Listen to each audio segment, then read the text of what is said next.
Bharatiya Janata party के पूर्व सांसद और चर्चित बाहुबली नेता बृजभूषण शरण सिंह ने समाजवादी पार्टी द्वारा विधायक पूजा पाल के खिलाफ की गई कार्रवाई को सही ठहराया है। गोंडा में शुक्रवार को मीडिया से बातचीत के दौरान उन्होंने कहा कि सपा का आंतरिक मामला है और पार्टी ने अपने नियमों के अनुसार अनुशासन बनाए रखने के लिए कदम उठाया है।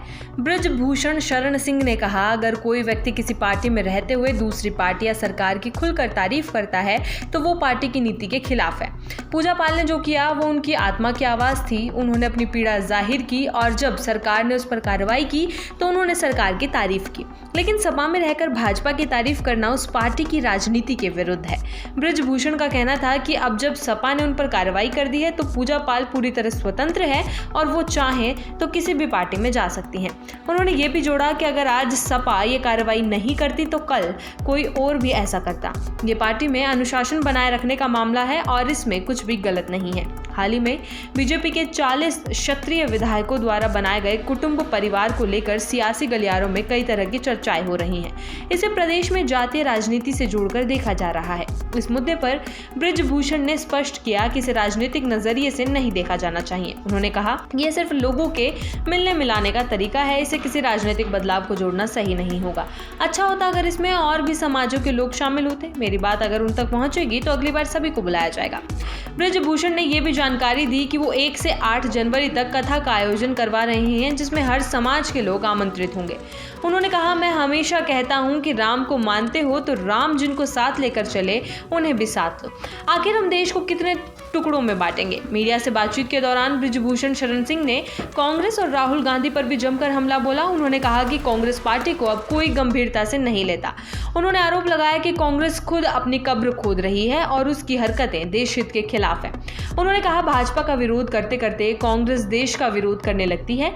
हिंदुस्तान की राजनीति में हिंदू को गाली देकर राजनीति नहीं हो सकती। ये भारत है, कोई और देश नहीं जहां धर्म को अपमानित कर वोट मांगे जा सकते हैं। राहुल गांधी के बयान का हवाला देते हुए जिसमें उन्होंने कहा था कि मैं हिंदू नहीं हूं, मैं धर्म को नहीं मानता, बृजभूषण ने कड़ी प्रतिक्रिया दी। उन्होंने कहा, धर्म एक प्रकार का संविधान है। चोरी, हत्या, लालच को पाप कहना, यही तो धर्म है। अगर आप कहते हैं कि धर्म को नहीं मानते तो इसका मतलब आप कानून को भी नहीं मानते। ये दुर्भाग्य की बात है कि आज देश में एक ऐसा व्यक्ति पार्टी चला रहा है जो धर्म को नहीं मानता।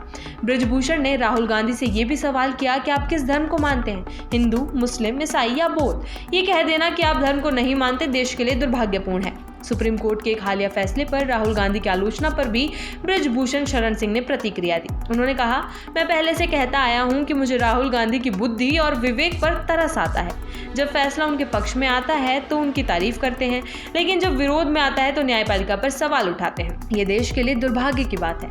उन्होंने विपक्ष को भी आड़े हाथों लेते हुए कहा कि आज का विपक्ष ना सशक्त है, ना मजबूत और ना ही बुद्धिमान। विपक्ष बच्चों जैसी हरकतें कर रहा है और अन्य दल उसके पीछे घूम रहे हैं। देश को ऐसे विपक्ष की जरूरत नहीं है जो केवल हंगामे और विरोध की राजनीति करे। प्रधानमंत्री नरेंद्र मोदी द्वारा स्वतंत्रता दिवस पर आरएसएस की तारीफ किए जाने पर भी कांग्रेस की आपत्ति को लेकर भी बृजभूषण ने जवाब दिया। उन्होंने कहा, प्रधानमंत्री मोदी स्वयं आरएसएस की उपज है। वो प्रचारक रहे हैं और संगठन की पूरी समझ रखते हैं। आरएसएस के 100 वर्ष पूरे होने पर अगर उन्होंने उसकी सराहना की है तो इसमें कोई गलत बात नहीं है। जीएसटी में सरकार द्वारा दिवाली से पहले कुछ वस्तुओं पर दी गई छूट को लेकर बृजभूषण ने कहा कि वे खुद जीएसटी के विशेषज्ञ नहीं हैं, लेकिन अगर आम लोगों को राहत मिल रही है तो ये अच्छी बात। उन्होंने कहा, सरकार को समय समय पर ऐसे फैसले लेने चाहिए जिससे जनता को सीधा लाभ पहुंचे।